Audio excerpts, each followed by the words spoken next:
I'm joined in the studio right now with Maria Weikel of Jackson. She came here to spend a few minutes with me today, talk about Ocean of Love, her experience with Ocean of Love, what Ocean of Love has meant to her and what they do for her family. And she's got a beautiful son named Joseph, 9 years old. Thank you for coming in today, Maria. Thank you for having me. Joseph is 9, and if I'm wrong, just correct me, of course, because that happens quite a bit. Burkitt's leukemia? Burkitt's leukemia. And he was diagnosed July 4th of 2014. That's correct. We want to explain what Ocean of Love is all about, but I want to talk about Joseph, too. What kind of kid is he? What kind of boy is he? Joseph is a very outgoing, active young boy who enjoys soccer, baseball. He loves to surf, and he also loves to snowboard. He's your typical 9-year-old. Is he a handful? Without a doubt. In a good way. Of course. Of course. I'm still a handful, and I'm quite a bit older than him. So how did it happen with you? Because I talked to a lot of these families, and they say, yeah, my kid was limping a little bit, and I noticed something was wrong, and we brought him to the doctor. We thought it was just a muscle pull, or he had the flu, or he was complaining of a headache. How did it go with Joseph? I'm guessing it was probably just an ordinary thing with him. It actually was, and quite honestly, that's where the big surprise came. We thought, in our mind, it was strep throat. We thought he was very fatigued, but being an active boy, the end of a school year, it was an extremely hot week. His fatigue really initially did not alarm us. During the course of 2 days, Joseph's appetite started to decrease. His coloring faded, dark circles under the eyes. And the doctor said at this point in time, there was really no other way to see what was going on without a blood test, and encouraged us to go to Southern Ocean County Medical Center.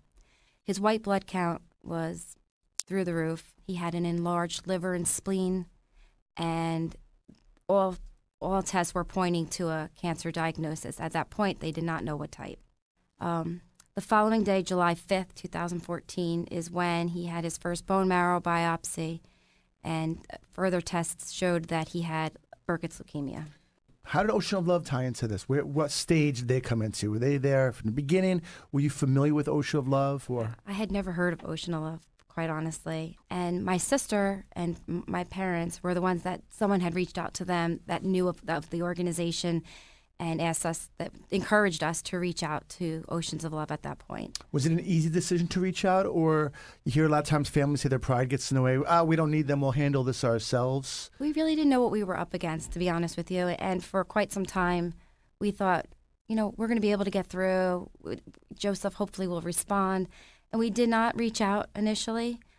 However, through the encouragement of, my sister was in touch with our representative over at Oceans of Love and told us about all the wonderful things they do for the families as well as the patient. And at that point, I had lost my job, and I was like, you know what, maybe we should reach out. And I think we all needed a little bit more support, knowing that we weren't alone. And family and friends, although they were terrific, not having been through it, they don't truly understand. And I don't mean that in a negative way, Sure. Because they definitely tried hard. Until you're actually a parent in that situation, you don't understand. You can only be there to support and really show love. But to know what someone is truly feeling inside, you don't know. Now, you said before you lost your job. I did. Was this directly attached to what was it with the treatment with Joseph and having to take time off from work? Yeah, unfortunately, yes. And I'm assuming just because from my experience with Ocean of Love, they kind of helped you with that.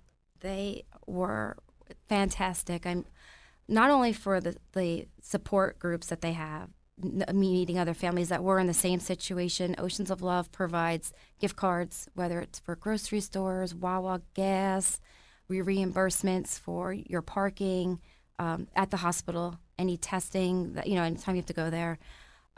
They delivered holiday baskets to our home with for Thanksgiving. We had a beautiful turkey dinner, Easter time. They also had terrific events, social events, which is nice to go to when your child's not feeling well and they might be neutropenic and their ANC levels, which is their immune system, are low. You know that those other families aren't infected or contagious at that point because they wouldn't be there either. So it's a safe haven. People need to realize that we're talking about a real life here. We're talking about a real human being. Joseph is an actual person. You're not just telling a story like it's Humpty Dumpty or you're telling a little fairy tale. This is a child, this is a boy who's going through cancer. And this is a family that's taking care of this. And, you know, people hear the story and it's like just, it's a story I'm hearing. But this is a real life that you're going through every single day with a child who's going through chemotherapy and going through radiation, and the family's really sacrificing. They all do. And you know who else also sacrifices are the children, the additional children within the family. You have other kids? I do. I have a daughter who's a 14-year-old daughter. And it's nice going to these social events because there's other siblings there and they could connect and they could maybe share their stories, or the other children there understand. You know, they all make sacrifices, sadly. Mom and dad are in the hospital. Who's working longer hours to try to make up for the lost income? Who's there for them? You know, these kids are often coming home from school and family and friends are helping care for the house or care for these children. And they're a big part of the environment and, you know, the outcome of what's going on top of the fact that they're scared. They don't know what's happening to their brother or sister. And Oceans of Love gives that type of support to these additional family members. How's Joseph doing now? How's he doing? He's great. He finished his treatment in July of 2015. I just need to say something. When I just asked, how's Joseph doing, your face just lit up. Like your eyes got wide, this big smile, and you were just like, I felt that feeling that you just got by just saying. It's like no other. Honestly, it's the best feeling in the world. Seeing your child in his darkest days, he never said he was scared. He was probably our ray of sunshine. He always had a positive attitude and really optimistic outlook. Oceans of Love and all these other, you know, research organizations are truly what makes parents smile. Without organizations like Oceans of Love, you don't know what your outcome is. Your family's torn apart. Seeing him in remission is like one of no the other. greatest things. So, why is it so important that we raise this money for Ocean of Love? And what would it be like if Ocean of Love wasn't in your life? Most people think it can't happen to them. And I'm going to be honest, I was probably very naive to the situation. Ocean County itself has many clusters. There's a lot of children that are going through chemotherapy treatment. It's a concern. Where do families turn? You know, family and friends can only help so much. And nonprofit organizations like Oceans of Love provide tremendous amount of help. You don't realize it until you're faced with it, or maybe possibly know of a family that's personally affected. I mean, I have friends tell me all the time, geez, I never knew that it's so common. Sadly, it is very common. Unfortunately, yeah. Well, you tell those friends and family of yours to help us out, make a donation. Any amount is fantastic. No amount is too small. It's all going to go to an amazing organization.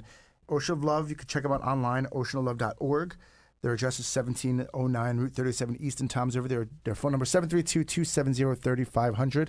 I think we got everything covered. I think so. I think so? Yes. Awesome. Well, give Joseph a big hug for me. I will. And bring him to the Billboard if he's feeling up to it. We definitely I'd will. like to see him run around. And Yep. all right. Well, thanks for doing this, Anthony. Thank you for spending some time with me this afternoon. Thank you.